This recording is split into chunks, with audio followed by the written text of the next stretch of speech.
साथियों, नमो बुद्धाय, जय भारत। उम्मीद करता हूँ कि आप सभी सकुशल होंगे। आज की इस वीडियो में मैं आपके बीच में भगवान बुद्ध के उन 32 लक्षणों के बारे में चर्चा करेंगे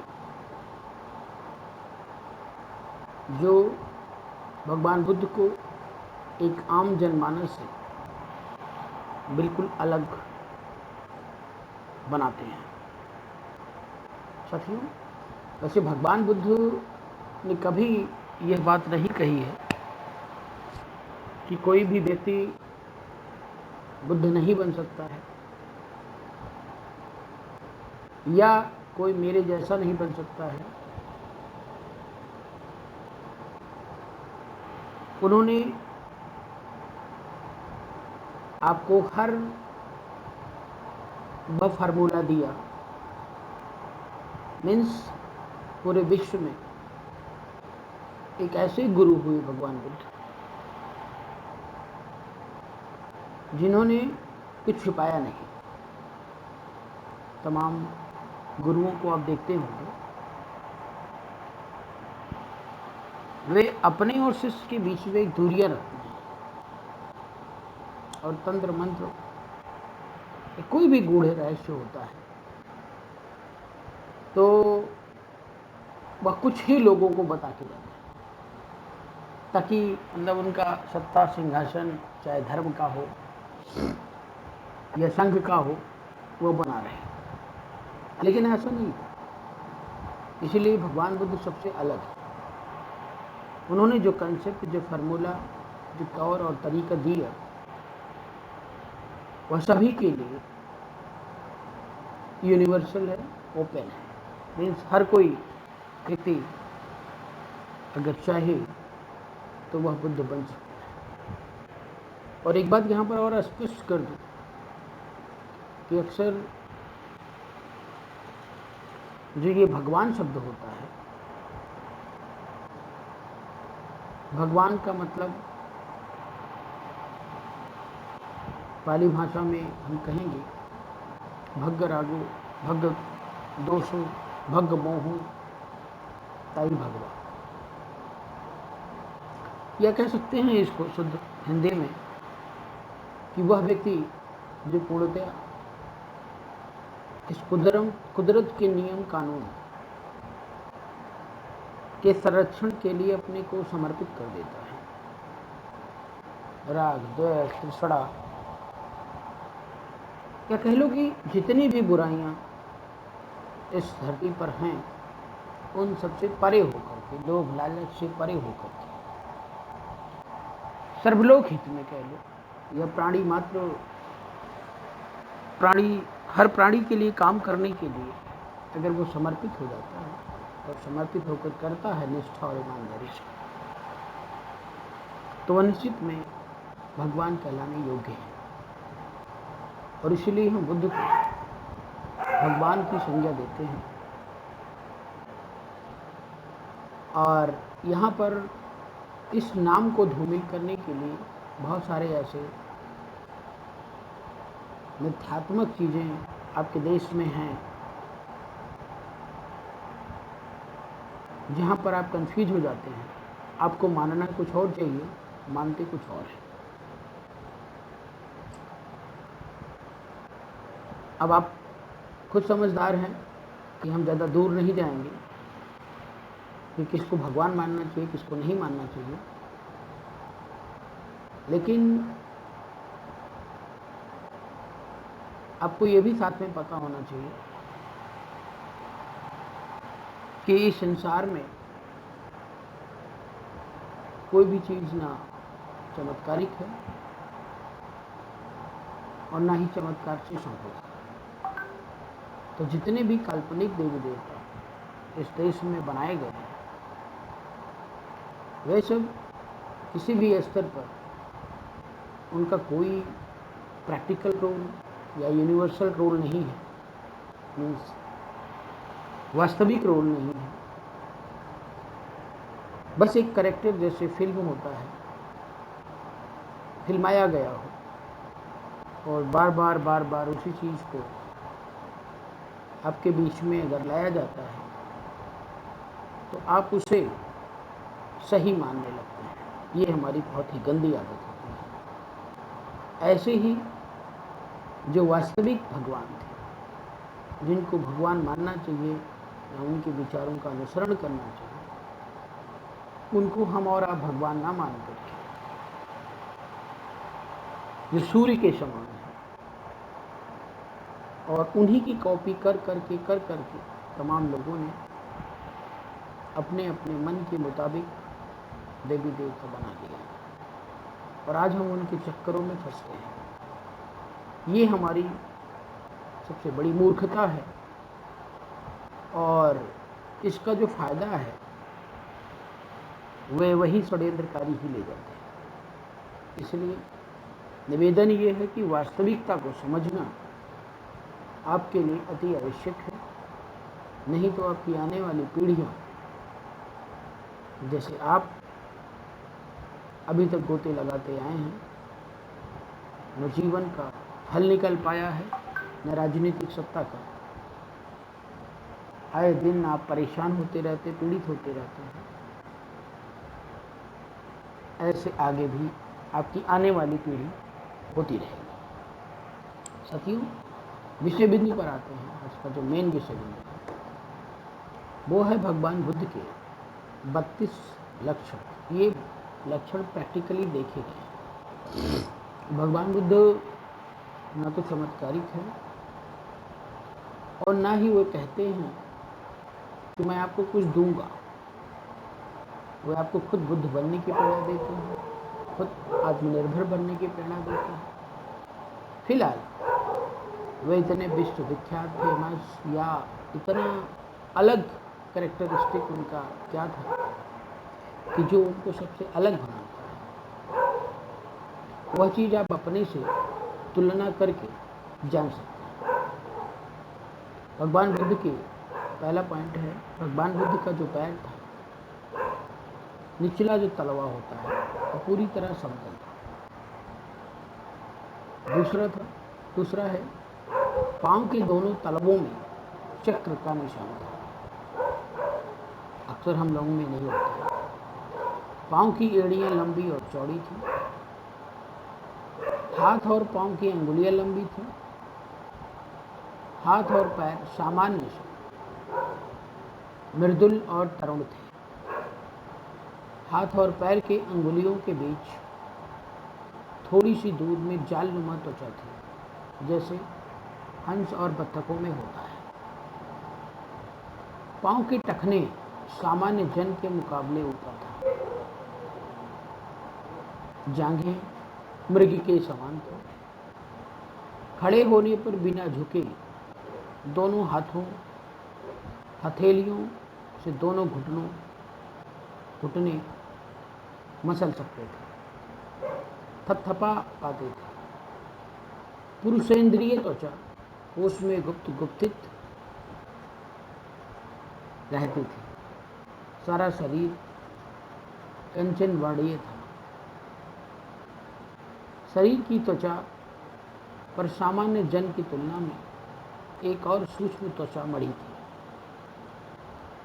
प्रेम लोम कूप में एक एक लोम कूप था, जो सामान्यतः हमारे आप में नहीं होता। सभी लोम नीले अंजन वर्णी होते थे। बाएं से दाहिनी ओर कुंडलित होकर उनके सिरे ऊपर की ओर स्थित थे। शरीर लंबा और अकुटिल यानी सीधा था। दोनों हाथ दोनों पांव सामने और पीछे के धड़ और चेहरे सहित मस्तिष्क, शरीर के ये सातों अंग विशाल और पूर्ण आकार वाले थे। छाती सहित काया का ऊपरी भाग सिंह का सा था। दोनों कंधों के बीच का भाग भरा हुआ था। जैसे नेग्रोध वृक्ष लंबाई चौड़ाई में समान होता है, ठीक वैसे ही खड़े होकर दोनों हाथ बाजू में फैला देने से व्यायाम यानी चौड़ाई की माप होता था, वही सिर से पांव तक का माप होता था। कान लंबे थे, अत्यंत कोमल बाल थे, सिंह की सी चौड़ी डोरी थी और बुद्ध के 40 दांत थे। अक्सर हम लोगों में 32 होते हैं। दांत आगे पीछे ना होकर समान पंक्तिबद्ध थे। दांतों के बीच विवर यानी छेद नहीं थे। खूब सफेद दाढ़ी थी, अक्सर शेविंग में रहते थे। बहुत लंबी जीभ भी थी। कर्विंग पक्षी का सा नाद्री स्वर था, मतलब बहुत ही करुण मृदुल स्वर था। अलसी के फूल जैसी नीली आंखें थी। गाय की सी बरौनियां यानी पलकों के बाल थे। दोनों भौहों के बीच कोमल सफेद कपास की सी वर्तुलाकार रोमावली थी। सिर से ऊपर बीचों बीच उठा हुआ एक उपशीष सिर पर जटा सा मुकुट था। साथियों, हमने आपको टोटल 32 कैरेक्टरिस्टिक या फीचर, ये कह लो विशेषताएं भगवान बुद्ध में थी, ये मैंने आपको बताया। और संभवतः ये चीज़ें आपको नहीं पता रही होंगी, लेकिन जानना आपके लिए ज़रूरी है। और जब तक आप जानेंगे नहीं, तब तक आप मानेंगे भी नहीं। साथियों, विश्व में भगवान बुद्ध प्रथम ऐसे बुद्ध हुए हैं जिनकी तुलना अभी तक हम किसी से नहीं कर सकते। और आपके पास जितने भी प्रश्न होंगे, मैं दावा करता हूँ, अगर वास्तव में आप बुद्ध की शरण में हैं तो आपको सभी प्रश्नों का सटीक उत्तर मिलेगा। अक्सर तमाम पुराणों, किताबों, मतलब बौद्ध ग्रंथों में भी लिखा हुआ है कि बुद्ध से पहले 22, 26, 25 जो भी जो लिख पाते हैं लिखे हैं, जैसे बुद्ध हुआ करते थे, पहले भी हुए हैं। हम इन चीज़ों को नहीं मानते। नेता भी बहुत हैं इस देश के अंदर, कोई सम्राट अशोक नहीं बन पाया। तो वैसे छुट्टे मुट्टे लोग जो उनसे पहले भी हो सकते हैं, बाद में भी हो सकते हैं, मैं उसको मना नहीं करूँगा। लेकिन अगर बुद्ध की बात करें, बुद्ध की उस चरम सीमा की बात करें, तो भगवान बुद्ध प्रथम ऐसे बुद्ध हैं जो सूर्य के समान, और उन्होंने ज्ञान की उस पराकाष्ठा को पा लिया था, उस चरम सीमा को पा लिया था जिसकी तुलना किसी से नहीं की जा सकती। जैसे आप पृथ्वी पर देखते हैं, सूरज जो होता है, वह सूरज प्रकाश का एक स्रोत है, और उसी से जितनी भी प्रकाश की चीज़ें हैं जो आपको प्रकाशित करती है, प्रकाश देती है, प्रत्यक्ष या परोक्ष रूप से जब भी आप चाहेंगे तो पाएंगे कि उसका मूल कारण सूर्य ही है। ठीक वैसे जब आप बात धम्म और धर्म की करोगे तो उसमें धर्म का जो मूल स्रोत है इस पृथ्वी पर, वो भगवान बुद्ध ही है। इसीलिए मैंने पिछली वीडियो में बताया था कि सबका धर्म एक है, सबका धर्म एक है। भगवान बुद्ध के लिए मानव मानव एक समान है। उनके ज़माने में ना कोई हिंदू था, ना कोई मुस्लिम था, ना कोई सिख था, ना ईसाई था, ना बौद्ध। सब इंसान थे और भगवान बुद्ध को मानने वाले थे। लेकिन आए आए दिन तमाम ज्ञानी लोग पैदा होते गए और अपने अपने मत को अपने अपने तरीके से रखा और अपना छोटा छोटा संघ बनाया, छोटे छोटे समुदाय बनाए, संप्रदाय बनाए और अपने तरीके से रहने लगे। क्योंकि अक्सर आपने देखा होगा कि सच्चाई और अच्छाई